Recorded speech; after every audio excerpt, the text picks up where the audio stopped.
여러분 안녕하십니까? 광주 MBC 뉴스투데이 시작합니다. 먼저 오늘의 주요 뉴스입니다. 최악의 가뭄을 겪고 있는 광주에서 덕남정수장의 시설 고장으로 수돗물 수만 톤이 흘러넘쳤습니다. 동구를 제외한 4개구 지역 주민 20만 명이 수돗물 단수로 큰 불편을 겪었습니다. 5.18 때 계엄군에게 폭행을 당하는 등 신체적 피해를 입은 광주 시민들이 국가를 상대로 낸 정신적 손해배상 소송에서 승소 판결 받았습니다.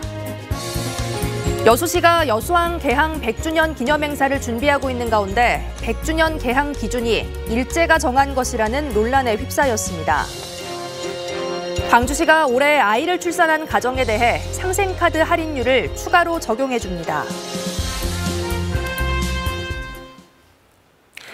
휴일에 갑작스레 발생한 광주 지역의 단수 사태가 11시간 만인 오늘 0시쯤 정상화됐습니다. 광주시 덕남정수장 밸브 고장 때문이었는데요. 수돗물이 끊기면서 시민 20만 명이 제대로 씻지도 못하고 마시지도 못하는 큰 불편을 겪었습니다. 보도에 김영창 기자입니다. 정수장의 밸브 고장을 고치기 위해 광주시가 단수 조치를 한 시간은 어제 오후 1시쯤. 난데없는 휴일 대규모 단수 사태에 5만 5천여 세대, 20만 명이 큰 불편을 겪었습니다. 설거지는 물론 화장실 사용도 하지 못한 채 극심한 불편을 겪었습니다. 아무래도 물이 안 나오면 많이 불편하죠. 많이 불편한데 이제 화장실도 불편하고 설거지 문제, 세탁 문제 여러 가지가 불편한데 식수까지 끊긴 일부 시민들은 생수를 구하러 다녀야 했습니다. 먹는 물이 식수가 없으니까 정수기가 없다 보니까 없어서 이제 물 드시라고 그냥 가져온 거예요. 수돗물이 끊긴 이유는 광주시 3개구에 수돗물을 공급하는 덕남정수장의 밸브가 고장났기 때문입니다. 수돗물은 정수지에서 배수지를 거쳐 공급되는데 정수지의 지름 1.8m짜리 밸브가 고장으로 닫히면서 정수지를 빠져나가지 못한 물이 밖으로 넘친 겁니다. 마치 폭우가 내린 것처럼 쉴 새 없이 물폭탄이 계속됐고 심지어 인근의 농경지까지 덮쳤습니다. 광주 지역의 심각한 가뭄으로 시민들이 몇 달째 절수운동을 벌이며 물을 아끼고 있는 상황에서 수만 톤의 물이 그대로 버려졌습니다. 가물다고 지금 집집마다 물도 지금 아껴 쓰고 막 그런 상황이잖아요. 그런데 이렇게 정수장 가둬놓은 물이 다 터져가지고 식수로도 못 쓰고 이게 다 빠져나간다 생각하니까 너무 안타깝죠. 광주시가 정수장 밸브 응급 복구에 나서면서 수돗물 공급은 단수 11시간 만인 오늘 새벽 0시쯤부터 차츰 정상화되고 있습니다. 하지만 최악의 가뭄 사태에서 발생한 대규모 단수 사태, 그리고 허비해버린 수돗물 수만 톤에 대한 책임론이 불가피할 것으로 보입니다. MBC 뉴스 김영창입니다. 5.18 당시 계엄군에 총에 맞거나 구타당한 시민들의 신체뿐 아니라 정신적 손해배상 책임이 정부에 있다는 판결이 나왔습니다. 광주지법 제13부 13민사부 임태혁 부장판사는 5.18 국가폭력 피해자 67명이 정신적 손해를 배상하라며 국가를 상대로 낸 손해배상 소송에서 원고 일부 승소 판결했다고 밝혔습니다. 재판부는 원고들이 신군부에 맞서 정당 행위를 했는데도 불법 체포와 고문 등을 당해 정신적 고통을 받은 것이 인정된다고 판시했습니다. 더불어민주당 광주시당이 정치개혁 현안 등에 대해 논의했습니다. 민주당 광주시당 정치개혁특별위원회는 광주 지역 국회의원들을 초청해 간담회를 열고 승자 독식 정치문화 개혁 과제에 대해 논의하고 공론화가 필요하다는데 입을 모았습니다. 또 민주당 광주시당은 정개특위에서 논의된 사항 등과 시민 여론조사 결과 등을 종합해 중앙당과 국회 정개특위에 전달할 예정입니다. 오늘 출근길은 날이 흐립니다. 하늘 모습 보시면 한눈에 보기에도 구름이 잔뜩 끼어있는 모습입니다. 오늘 광주와 전남 대부분 지역 이렇게 종일 흐리겠습니다. 남해안 지역을 중심으로는 오전까지 약한 비도 이어지겠습니다. 예상되는 강수량은 1mm 미만으로 아주 적은 수준입니다. 해안 지역을 중심으로 날이 굳겠습니다. 오늘 남해안 지역을 중심으로 강풍에 대한 주의가 필요합니다. 순간 풍속 시속 55km에 달하는 매우 강한 바람이 불겠습니다. 기온은 어제보다 더 오름세를 보이겠습니다. 광주의 현재 기온 6도 안팎 보이고 있고요. 한낮 기온 13도, 기온과 낮 기온 모두 어제보다 4, 5도가량 높겠습니다. 날씨 정보였습니다. 신안 임자도에서는 매화나무들이 꽃망울을 터뜨리고 있습니다. 지난해 해남과 진도에서 기증받은 나무들인데요. 구불구불한 고목으로 반백년을 견뎌낸 매화꽃을 다음 달에는 임자도에서 볼 수 있겠습니다. 양현승 기자의 보도입니다. 잎보다 꽃이 먼저 피는 봄의 전령사 매화나무에 꽃망울이 가득 맺혔습니다. 축구장 5개를 합한 면적의 바닷가 정원에 심어진 건 전통 조선 홍매화와 백매화. 수령 50년 안팎의 고목들이 구불구불 길을 사이에 두고 언덕에 뿌리를 내렸습니다. 나무의 가치가 100억 원은 좋게 되는 홍매화 정원은 100억 원, 백매화 정원은 향기 나는 흰꽃에서 이름을 따 향설원으로 명명됐습니다. 감정평가를 하면 보통 2천만 원에서 한 4천만 원 정도 되는 홍매화들을 한 400여 주를 심어서 이 가치가 한 100억 원 정도의 가치가 있는 나무들이다 해서 100억 원이라고 지었는데, 임자도가 홍매화의 섬이 된 건 19세기 조선의 화가 우봉 조일용에서 착안했습니다. 1851년부터 3년간 임자도에서 귀향살이를 했던 우봉 선생은 조선에서 제일 가는 매화도를 그렸다는 평가를 받은 인물입니다.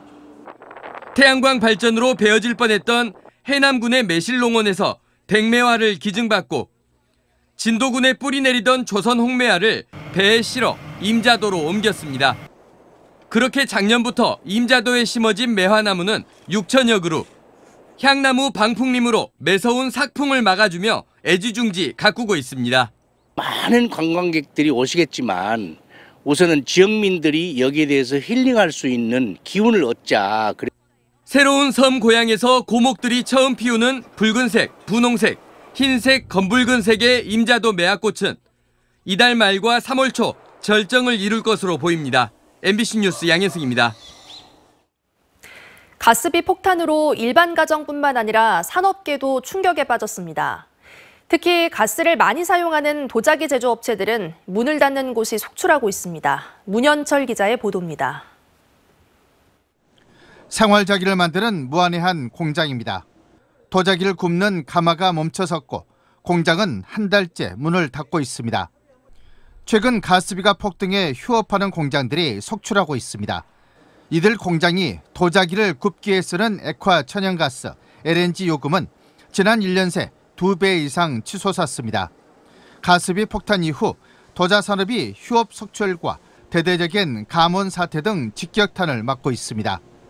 그전에는 월 한 1,300에서 1,500 정도 나왔는데 지금 1년 전 대비 지금은 한 3,500에서 4천만 원 정도 실질적으로 나오고 있습니다. 그래서 지금 가마를 계속 돌린다는 것이 앞으로도 이제 걱정이 대상입니다, 지금.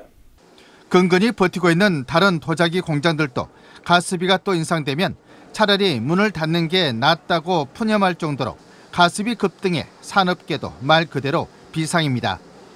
산업부 장관이 결정하는 도매요금은 지난 3년간 가파르게 상승한 것이 이 연료용 가스값 인상의 가장 큰 요인으로 분석이 되고 있습니다. 이제 우리 산업의 생존을 위해서라도 우리 정부와 지자체의 강력한 특단의 조치가 필요할 것 같습니다. 역대급 가스비 인상과 판매 부진, 2배 뛰어버린 이자 부담까지 3중 4중고를 겪고 있는 국내 도자산업에 IMF 사태 이상의 위기감이 짙어지고 있습니다. MBC 뉴스 문현철입니다. 광주시가 지역 내 경로당과 장기요양기관 등의 난방비를 긴급 지원합니다. 광주시는 경로당과 요양시설, 보호센터 등 1,625곳에 월 10만 원에서 20만 원의 난방비를 지원한다고 밝혔습니다. 또 난방비 지원 대상이 아니었던 요양기관은 어르신 돌봄 서비스를 제공하는 점을 고려해 2달간 20만 원씩 신규 지원합니다. 담양군의 문화와 예술 먹거리 가게를 한데 모은 담주 담이담 예술구가 개장했습니다. 담주 담이담 예술구는 침체돼 있던 원도심을 활성화하고 지역의 새로운 문화 거점 공간으로 재탄생시키기 위해 마련됐습니다. 이번 개장식에는 전통시장 장보기와 원도심 문화예술 체험 행사가 열렸습니다.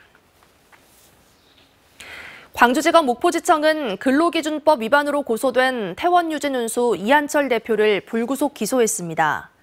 검찰은 목포 시내버스 운수 노동자들이 임금을 제대로 받지 못했다며 고용노동부에 고소한 8건의 근로기준법 위반에 대해 이한철 대표를 모두 기소했다고 밝혔습니다. 만취 상태로 운전을 하다 군부대 정문을 들이받은 40대가 경찰에 입건됐습니다. 장성경찰서는 어제 새벽 2시쯤 장성군 삼서면 상무대 정문 주변에서 위병소에 설치된 출입 차단기를 들이받은 혐의로 40대를 입건했습니다. 경찰 조사 결과 피의자는 대공 혐의점은 없는 것으로 알려졌고 혈중 알코올 농도가 면허 취소 수치에 달할 만큼 만취 상태였던 것으로 드러났습니다.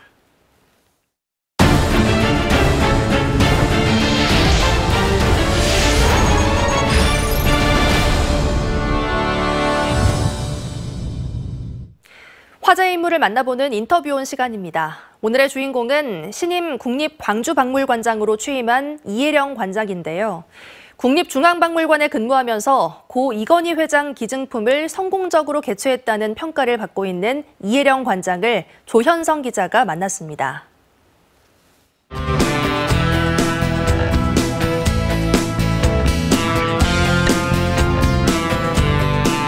먼저 늦었지만 취임 축하드리고요. 소감부터 좀 듣고 싶습니다. 제가 이제 광주박물관 와서의 저희 소감은 단어 하나로 얘기할 수 있을 것 같아요.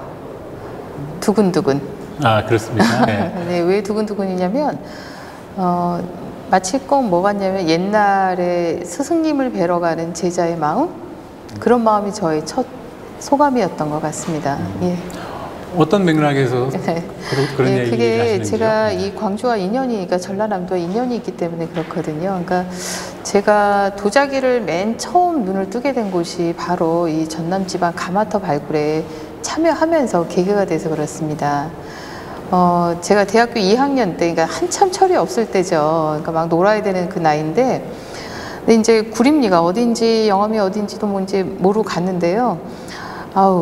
그 땅의 흙의 기운이 저를 막 감동을 시킨 거예요. 그 왜 밥을, 갓 지은 밥을 딱 꺼내면 어떤 느낌이 드냐면 이렇게 윤기가 돌면서 고슬고슬하면서 자르르 하잖아요. 그렇듯이 그 구림리 흙이 한겨울에 발굴이 들어갔는데 뜨거운 김이 싹 오르는 거예요. 그래서 그 흙에 너무 반해서 그때 계기가 돼서 내가 약간 도자기를 공부하게 될 것 같아, 이런 생각을 했던 거예요. 그래서 제한테는 그 첫 경험이잖아요. 그러니까 마치 오래된 선생님을 뵈러 가는 마음? 그런 마음이 들더라고요. 두근두근. 네. 작년에 화제가 됐던 이건희 회장 특별전도 있었고요. 네. 그 밖에 국지관 기획 전시를 많이 하신 것으로 알고 있습니다. 일단 이건희전만 놓고 본다면 어떻게 그걸 하게 됐고 치르고 나서 무엇을 느끼셨는지요? 네, 그는 정말 세계 기증이었죠. 그래서 그 선사시대부터 20세기 후반까지 너무 방대하고 너무 많은 거예요. 그래서 그거를 저희 일반 큐레이터가 알고 있는 일반 역사적 관점으로 풀기엔 너무 방대하잖아요. 결국엔 이 어마어마한 양의 문화재라는 것이 결국은 인간이 만들어낸 거잖아요. 그러니까 키워드를, 핵심 키워드를 하나 뽑아낸 거죠. 사람, 인간을. 그래서 그 인간이 무엇을 했는가에 대한 그다음에 하부 키워드를 두고 이제 전시를 구성하게 됐습니다. 그래서 이제 그거를 단순히 고전 유물만 두는 게 아니라 현대 유물과 그 키워드는 시대를 망라하는 것이니까 섞을 수가 있잖아요. 그래서 저희가 이제 융복합 전시를 하게 됐습니다. 그래서 그 덕에 이제 박물관에도 연세 있으신 어르신들도 많이 오시지만 젊은 사람도 같이 오게 되고 그 사람들이 또 인스타그램에 이런 데 찍어서 올리기도 하고, 그러니까 모두를 위한 공간의 전시가 됐던 것 같습니다. 예. 광주박물관을 둘러싼 향후의 계획?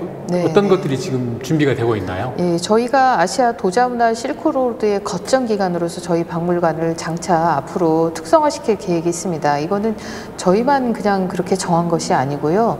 이 광주에서 추진하고 있는 아시아 문화 중심 도시와 연계해서 저희도 발을 맞춰 나가는 그 작업입니다. 그래서 저희가 가지고 있는 문화재, 신안 문화재 17,000여 점, 그리고 무등산 충효동 가마터의 도자기, 그다음에 강진 도유지 그 청자등, 이런 무궁무진한 자원을 저희가 적극적으로 활용해서 지역과 함께 나가도록 노력할 계획입니다. 네, 많은 기대를 갖고 오늘은 여기까지 하겠습니다. 네, 저희가 많이 노력하도록 하겠습니다. 고맙습니다. 네, 고맙습니다. 두 달 뒤면 여수항 개항 100주년을 기념하는 다양한 행사가 여수 일원에서 열립니다. 여수시는 지난 2020년부터 기념 사업을 준비해 왔는데요. 그런데 이 행사가 일제의 식민지 항구 지정을 개항인 것처럼 오인하고 역사를 왜곡하고 있다는 지적이 나왔습니다. 보도에 김단비 기자입니다. 부산항에 이어 우리나라 제2의 수산항으로 꼽히는 여수항입니다. 해상 전략기지이자 여객과 화물 수송의 중심지에서 이제는 해양 관광 거점항으로 새로운 도약을 꿈꾸고 있습니다. 지역 경제를 견인해온 여수항이 오는 4월이면 개항 100주년을 맞는데 이를 기념하기 위한 다양한 행사가 준비 중입니다. 여수시는 4월 1일부터 나흘간 종포 해양공원에서 기념식과 함께 다양한 부대 행사를 개최합니다. 단기간 기념 주간에 그런 프로그램들이 이어지게 돼 있고, 그다음에 이제 연계 프로그램으로는 불꽃축제라든지 이런 것은 하반기에 일정이. 이를 바라보는 곱지 않은 시선도 있습니다. 여수시가 개항 기준으로 잡은 1923년은 일제가 식민지 항구로 이용하기 위해 세관 지정항으로 지정한 것이지 외국과 수출입 무역을 하는 진정한 개항은 대한민국 정부 수립 이후로 봐야 한다는 주장이 제기됐습니다. 옛 자료에도 1949년 국무회의에서 여수항 개항을 의결했다는 기록이 남아 있습니다. 전쟁을 위한 물자를 수송하는 수송항으로서 우리나라에서 11개의 지정항이 지정이 된 거죠. 여수가 일본의 침략의 도구가 되는 그런 항구로 바꿔버려서. 여수시는 일제강점기 역시 우리 역사의 한 단면이라는 입장입니다.